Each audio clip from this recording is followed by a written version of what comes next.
اعوذ باللہ من الشیطان الرجیم بسم اللہ الرحمن الرحیم اللہم صلی علی سیدنا محمد وعلی آل سیدنا محمد مبارک وسلم۔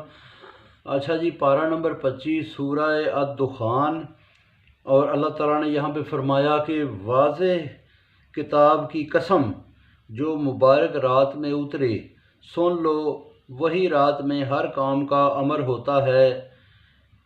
ہم رسول بھیجتے ہیں رحمت سے، اللہ سمیع العلیم ہے۔ رب کائنات ہے، مان لو واحد معبود ہے، تمہارا باپ دادوں کا رب ہے، دھوکہ نہ رکھو، قیامت میں آسمان پر دھواں ہوگا، لوگوں کو گھیرے گا۔ یہ دخان کا مطلب بھی سورہ دخان کا مطلب ہے، دخان کا مطلب دھواں ہی ہوتا۔ پھر مانیں گے جب عذاب، یہ گھیر لے گا، عذاب ہے پھر مانیں گے۔ اب رسول ہے تو یقین لاؤ، مجنون نہ سمجھو رسول کو۔ عذاب ٹڑے تو پھر وہی نافرمانی کرتے ہو، قیامت میں پکڑے جاؤ گے، یہ بدلہ ملے گا۔ قبل ازیں قوم فرعون میں رسول آیا، پیغام دیا کہ نشانیاں لایا ہوں، پناہ ہے مولا کی، نہ مانو تو اپنی اپنی راہ ہے۔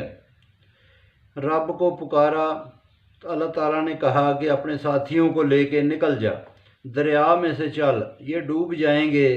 کتنے ہی باغ بغیچے لوگ چھوڑ گئے، زمین روئی، نہ آسمان، نہ ڈھیل ملی ان کو۔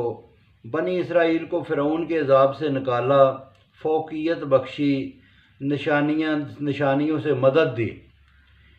یہ آخرت پر یقین نہیں رکھتے، مردے سامنے زندہ دیکھنا چاہتے ہیں، اس طرح پہلے گنہگاروں کو کھپایا۔ زمین و آسمان اور اس کے بیچ میں جو کچھ ہے، یہ بننا سب کھیل نہیں۔ لوگ بے سمجھ ہیں، قیامت آئے گی، کچھ کام نہ آئے گا، مگر جسے اللہ چاہے زبردست رحم والا، وہ کام آ سکتا ہے۔ گنہگار سینڈ کا درخت کھائیں گے، پگھلے تانبے کی طرح، جو ہوگا دھکیل کر ان کو جلتا، ان کے اوپر جو ہے نا دوزخ میں ڈالا جائے گا دھکیل کر، اور جلتا ہوا پانی ان کے اوپر ڈالا جائے گا۔ بڑے بڑے جو لوگ دنیا میں بنتے تھے، وہی ہے جس کا دھوکہ تھا۔ ڈر والے امن میں باغات اور ریشمی لباس میں ہوں گے، آمنے سامنے بیٹھے ہوں گے حوروں کے، اور ان کی خاطر کو میوہ موجود ہوگا، نہ ان کو موت کا ڈر ہوگا، نہ عذاب کا خطرہ۔ فضل ہی فضل ہے، یہ بڑی مراد ہے۔ قرآن تیری زبان میں آیا کہ یاد رہے، اور اب آگے دیکھتے جائیں، یعنی کہ جو ہے نا جو لوگ نہیں مانتے تو پھر یہ دیکھتے جائیں کہ آگے پھر کیا ہوتا ہے۔ تو بہت شکریہ جی، باقی انشاءاللہ کل پڑھیں گے۔